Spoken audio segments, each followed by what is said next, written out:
বলেছিলেন find the next number in the given series, মানে প্রদত্ত সিরিজের পরবর্তী সংখ্যাটি খুঁজে বার করুন। মানে আমাদের প্রশ্নবর্তী স্থানে কোন সংখ্যাটি বসবে সেটি বার করতে হবে।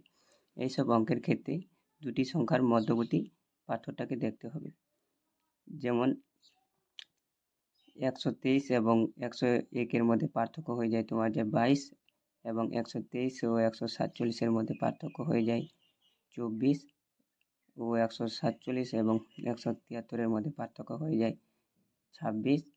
তাহলে অবশ্যই এখানে দেখতে হবে যে এই দুটির মধ্যে কত করে বেড়েছে, 2 করে বেড়েছে। তাহলে এখানে অবশ্যই আরও 2 বৃদ্ধি হবে, মানে 26 আর 2 করলে 28। এই 28টাকে 173-এর সাথে যোগ দিলে আমরা পেয়ে যাব 201। তো এখানে অবশ্যই 201 অ্যান্সার হবে।